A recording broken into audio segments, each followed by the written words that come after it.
আমি রাজ, আপনারা দেখছেন খবর 24 ঘন্টা। শিশু চলচ্চিত্র উৎসব হয়, তো আমাদের শিশু কিশোর একাডেমি সারা বছরের যে কটা প্রোগ্রাম আমাদের মাননীয় মুখ্যমন্ত্রীর উদ্যোগে হয়, তার মধ্যে এই শিশু চলচ্চিত্র উৎসবটি একটি গুরুত্বপূর্ণ অনুষ্ঠান।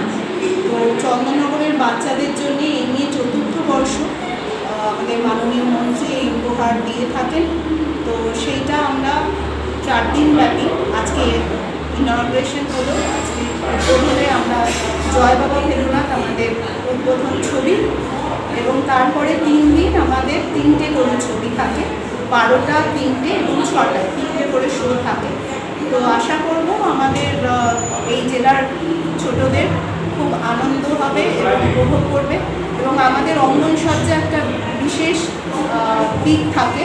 এবছর যেরকম আপনারা আলিবাবা চন্দ্রেশ্বরের মানে ওই এটা দেখেছেন, গুহাটা দেখেছেন, তো সেইটা আশা করবো বাচ্চাদের আনন্দ দেওয়ার জন্য এটা করা, তাদের আনন্দ দেখা যাচ্ছে এই সময়টা মাধ্যমিক পরীক্ষা চলছে, সমস্ত কিছু সেদিক থেকে স্টুডেন্টদের না। আমরা এটা বাচ্চাদের যে বয়সটাকে আমরা করি মাধ্যমিক পরীক্ষা চলার জন্যই, আমরা বাইরে কোনো আওয়াজ দিচ্ছি না, বাইরে কোনো প্রচারও করা হচ্ছে না। বাচ্চাদেরকে যারা মাধ্যমিক স্টেজের নিচে আছে তারাই আসবে।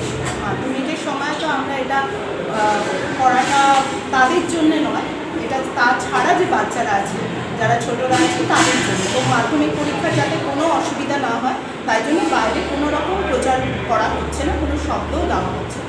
Thank you.